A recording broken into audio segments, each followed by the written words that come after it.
Ok, donc on peut continuer. Si vous voyez, on va chercher le m au cube. Pour le m au cube, comme on l'a dit, c'est m carré. M au cube, c'est m carré fois m. Donc, le m carré, c'est moins 1, 2, 0. Il y a ici 2, 3 et 0.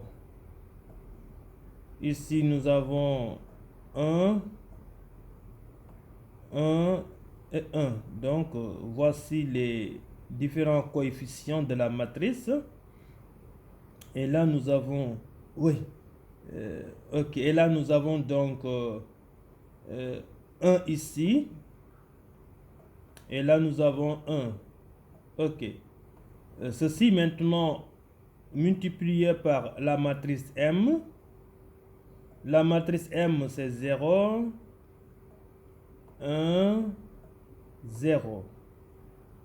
Ici, vous avez moins 1, 2 est là. Et là, vous avez 0. Et là, on a 1, 0. Et là, nous avons moins 1. Ok. Moins 1. Donc, voici la matrice M. Donc, pour avoir m au carré, m au cube autant pour moi, on prend m au carré moins m fois m autant pour moi. Donc, on va faire comme d'habitude. C'est le même principe en fait, c'est le même principe. Parce qu'une fois que vous avez vérifié que le nombre de lignes de la première matrice est égal au nombre de colonnes de la deuxième matrice, donc la chose semble être simple à gérer en fait.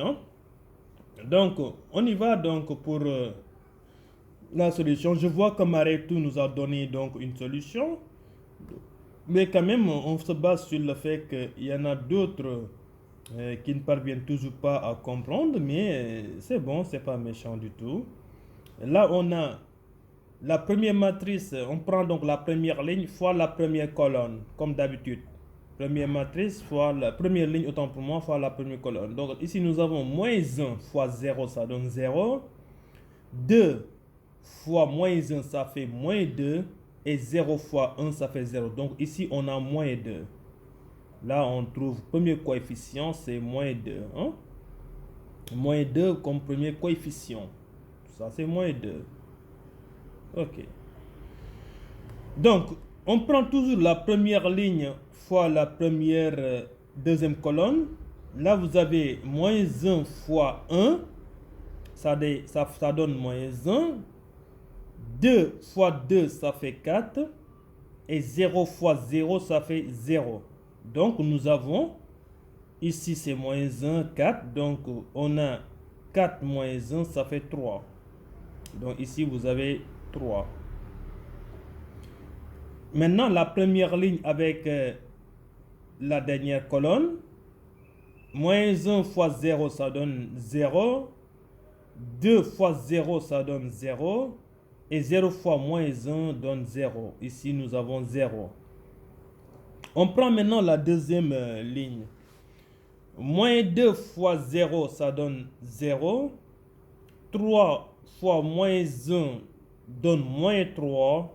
Et 0 fois 1, ça donne 0. Donc ici, on a moins 3. Là, c'est moins 3. Ok. Toujours, on prend la deuxième ligne avec la deuxième colonne. Nous avons moins 2 fois 1, ça fait moins 2. 2 fois 3, ou bien 3 fois 2, ça fait 6. Ici, nous avons moins 2 fois 1, ça fait moins 2. 3 fois 2, ça fait 6. Et 0 fois 0, ça fait 0. Donc, nous avons 6 moins 2, ça fait 4. Non, si je ne me trompe pas, 6 moins 2. Je répète encore une fois de plus. Nous avons ici moins 2 fois 1, ça fait moins 2. 3 fois 2, ça fait 6. Et 0 fois 0, ça fait 0. Donc, vous avez moins 2 6. Donc 6 moins 2, ça fait 4. Ici, c'est 4. Hein? Donc là, c'est 4. Nous avons moins 2 fois 0, ça donne 0. 3 fois 0, ça donne 0. Et 0 fois moins 1, ça donne 0 ici. Hein? Donc là, on a 0. On prend maintenant la troisième ligne. C'est-à-dire cette ligne qui est là. Moins 1 fois 0, ça donne 0. 1 fois moins 1, ça donne moins 1. Et 1 fois 1, ça donne 1. Donc, si on calcule moins 1 et 1, ça donne 0. La troisième ligne avec la deuxième colonne. Moins 1 fois 1, ça fait moins 1. 1 fois 2, ça fait 2.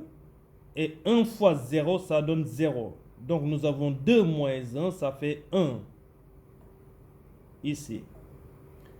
Vous avez moins 1 fois 0, ça donne 0.